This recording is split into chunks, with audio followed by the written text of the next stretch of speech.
Magandang araw po mga Kapinoy. Kamusta po kayo? Magandang umaga, tanghali, hapon, gabi, kahit siyang mandako ng mundo kayo nandun, ano? Sana'y maging masaya ang inyong weekend. Ngayon po ay araw ng Biyernes, ano? Makulimlim na naman din sa amin. Pero masarap ang panahon, ano? Gusto ko itong ganitong panahon, medyo maulan-ulan. At naririnig mo ang tulo ng mga ulan o patak ng ulan, ano? Sa kapaligiran. Minsan nakakaantok. Oh. Ah, so, mabuti naman, ano? Thank God it's Friday dahil bukas ay Sabado at Linggo na naman, ano? Ang sunod. And dalawang araw na walang pasok. At meron pa po tayong pagpapasalamat dahil sa wakas, nabalitaan po natin na iniimbestigahan na ng Kongreso ng House of Representatives ang madugong drug war ni Duterte noong panahon niya, ano? Na kung saan, kung tatandaan natin, ang sabi ng mga pulis ay ang biktima ay nasa mga 6,000, no? More or less 6,000.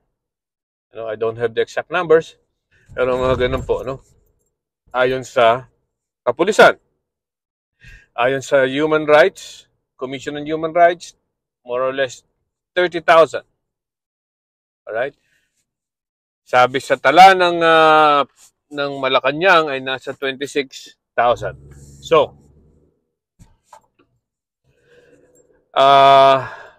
kahit ano pa yung mga datos na yan, marami pa rin po, ano? Napakarami ng naging biktima ng drug war ni Duterte nung panahon niya, no? At ilan lang pong kaso, if I'm not mistaken, mga 3 kaso lang po ang naisampa sa husgado. Ano?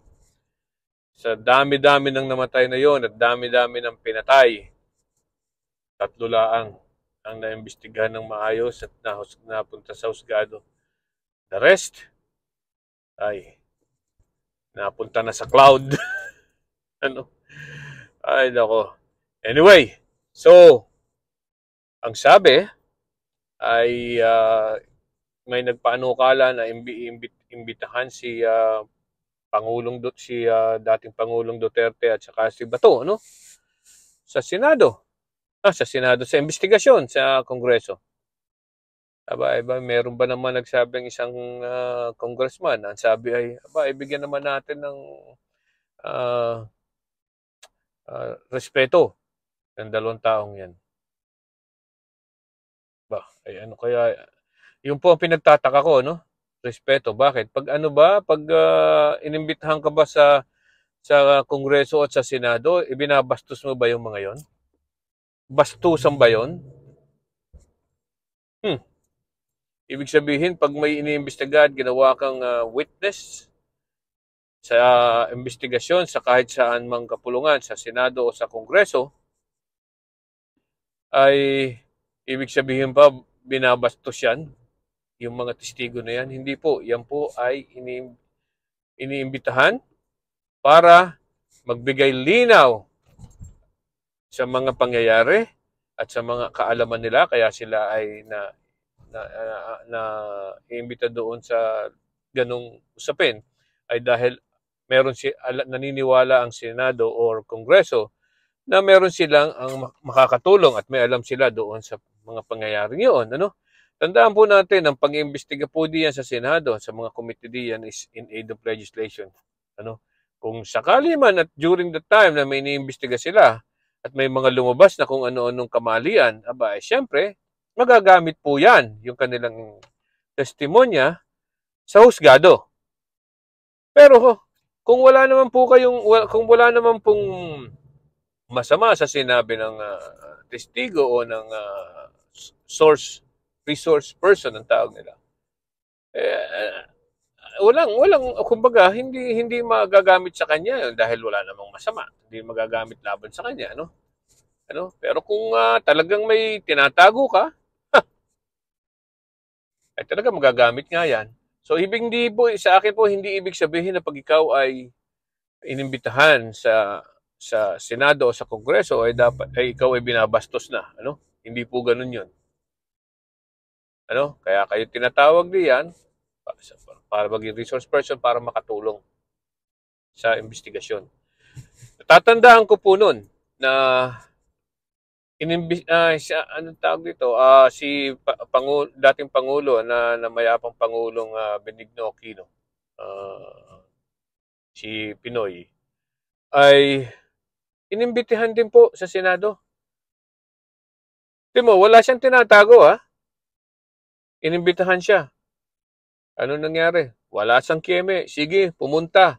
Nagsalita kung ano ang mga nangyari at alam niyang paano makakatulong sa investigasyon na yon. Ano? So, ngayon na hindi na presidente si Duterte. Abay, ano na lang siya, simpleng tao na lang, kumbaga. Pero hindi, alam niyo, ayaw ko nang gumamit ng simpleng tao, no? Ang term simpleng tao, baka katulad ni Mayor Alice Go, no? Simpleng tao, pero napakayaman, ano?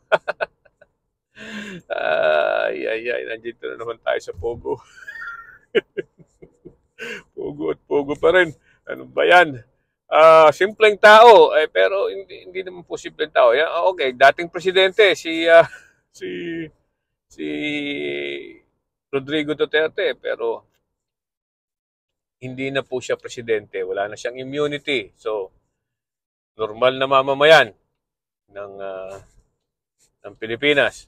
Ano? So, hindi na po siya makakatago sa immunity o kaya sa pagiging presidente niya. Okay. So kung siya dapat siyang imbitahan, imbitahan doon dahil siya mismo during that time hindi naman po itinatago ng lahat ito. Alam naman natin lahat, na siya nagsasabi na siya nagpapapatay, Patayin, hulihin, pag lumaban, patayin, kill, kill, kill. Yan ang kanya mga sinasabi noon, Kaya nagkaroon ng lakas ng loob ang mga, ang mga tao noon, mga pulisan, mga kung sino, na pumatay ng mga hinihinalang drug addict.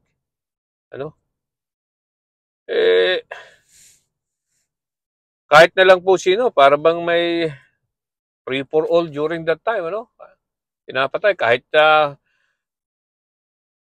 kahit palagay ko hindi drug addict katulad nung batang na pinatay ng mga pulis, na pinalabas nilang drug addict pero hindi naman. Pinalabas na naglaban pero hindi naman. Yun. So, marami. Dapat bang imbitahan siya? Dapat lang. Siya dapat si Bato at saka si Rodrigo Duterte. At saka, dapat daw igalang. Bakit? Ito bang si Duterte ginalang ang buhay ng tao during that time na siya ay presidente? Yung mga taong ganyan, sa aking palagay, hindi rin dapat igalang. Yung taong ganyang katulad ni Duterte, dapat hindi igalang. Pero, that's my own opinion. Right? Hindi siya marunong gumalang ng buhay ng tao. Why not? Huwag din siyang igalang, Kung ano yung ayaw mong gawin sa iyo, huwag mong gawin sa iba. Yan po ang ating kasabihan noon. Hanggang ngayon, ganun pa rin, Kung anong ayaw mong gawin sa iyo, huwag mong gawin sa iba. So kung hindi niya iginalang ang buhay ng tao, huwag din igalang ang buhay niya. I mean, I don't know. Anyway,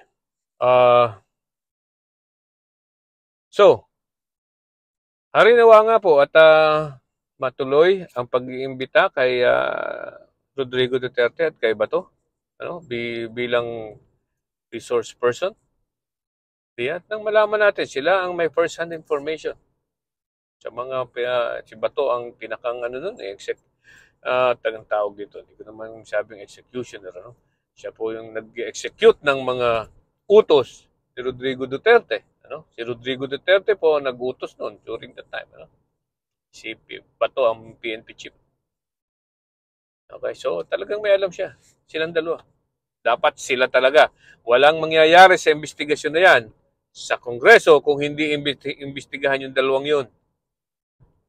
Ano? Si Bato at saka si Rodrigo Duterte. Alright? So, hindi yung kung sino-sinong mga resource person. Ito, isipin nyo naman, itong si Manny Mugato, ginawang resource person. That's fine. Okay. Mayroon siya kasing kasama siya sa imbestiga. No?